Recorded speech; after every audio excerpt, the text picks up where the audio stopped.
TV originals. Welcome to colour bar. আমি জহিতা শুরু করছি বিনোদন জগতের স্পাইসি লেটেস্ট খবর আর গসিপ নিয়ে এন্টারটেইনমেন্ট বুলেটিন কালার বার। অবশেষে সামনে এলো সেই প্রতীক্ষিত প্রথম ঝলক। অভিনেতা পরিচালক শিবপ্রসাদ মুখোপাধ্যায়ের জন্মদিনে প্রকাশ্যে আনা হলো আসন্ন ছবি ফ্যামিলিওয়ালার ফার্স্ট লুক ভিডিও। আর প্রথম ঝলকেই দর্শকের নজর কেড়ে নিল ছবির আবেগঘন উপস্থাপনা। ভিডিও শুরুতেই দেখা যায় ক্যামেরার সামনে দাঁড়িয়ে রয়েছেন শিবপ্রসাদ। নেপথ্যে ভেসে আসে পরিচিত রোল ক্যামেরা অ্যাকশন শব্দবন্ধ। তারপর যেন একের পর এক আবেগের পরীক্ষা দিতে শুরু করেন তিনি। ঝলক থেকেই স্পষ্ট শিবপ্রসাদের এই চরিত্রে একাধিক শেড থাকবে। কখনো হাসি, কখনো কান্না, কখনো রাগ বা অভিমানের অভিব্যক্তিতে নিজেকে মেলে ধরতে দেখা যায় অভিনেতাকে। একজন ফ্যামিলিওয়ালার জীবনে যে নানান আবেগ একসঙ্গে মিশে থাকে সেই অনুভূতিকেই তুলে ধরা হয়েছে এই প্রথম ঝলকে। ভিডিওর শেষাংশে বিশেষ মাত্রা যোগ করেছে অনুপম রায়ের সুরে তৈরি ছবির টাইটেল ট্র্যাকের অংশ। ঋত্বিকদা, শুরুতেই জানি যে পলাশ কেমন, যদি একটু পরিচয় করো। ট্রেলার দেখে খানিকটা তো আন্দাজ পাওয়াই গিয়েছে। পলাশের সাথে আমাদের সবারই অল্প বিস্তর মিল আছে, যারা আমরা কাজের প্রয়োজনে বাড়ি ছেড়ে একটা অন্য শহরে চলে এসেছি। তাদের প্রত্যেকের সঙ্গেই পলাশের একটা মিল আছে। আহ, উম, আমিও তাই, মানে কাজের প্রয়োজনে বাড়ি ছেড়ে একটা অন্য শহরে থাকি, মানে কলকাতা শহরে যখন থাকি, অনেককে তার বাইরেও অনেক দূর চলে যেতে হয়।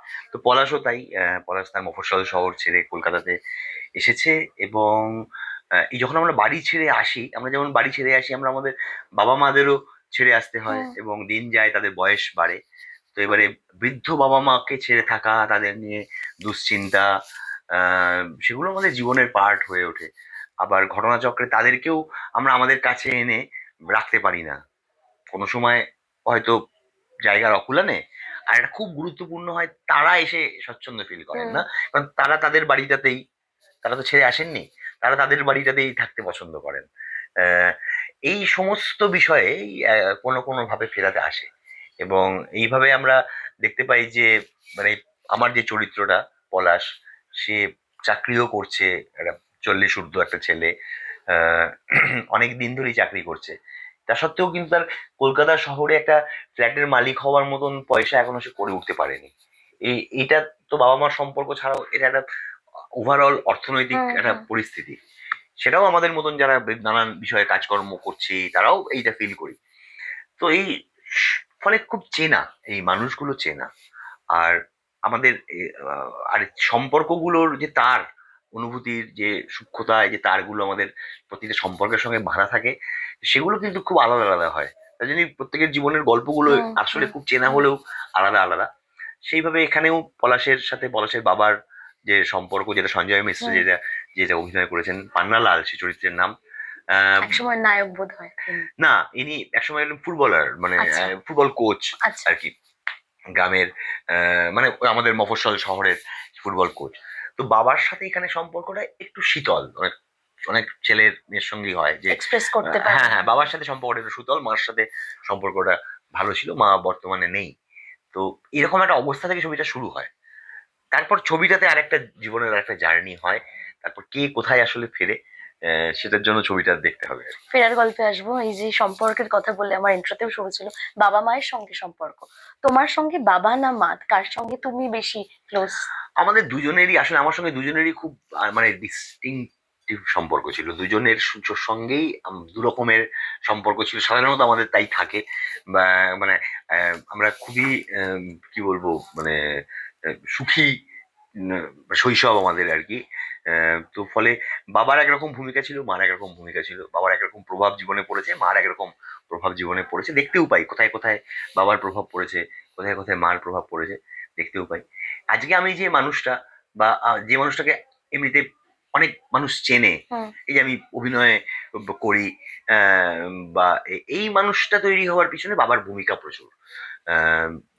মানে আমার ছোটবেলা থেকে বই পড়া বলো, বা গান শোনা, বা সিনেমা দেখা, বা প্রথম নাটক করা, এই সবেতেই বাবার ভূমিকা আছে। কখনো বাবা বাবা হয়তো পরিচালক হয়েছে নাটকের, বা বা যা নাটক যারা যারা করাচ্ছে সেই দলের একজন মানুষ বাবা, বা আমি ঠিক কি বই পড়বো বা কি সিনেমা দেখবো, সেসব ব্যাপারেও বাবার কাছ থেকে অনেক কিছু পেয়েছি।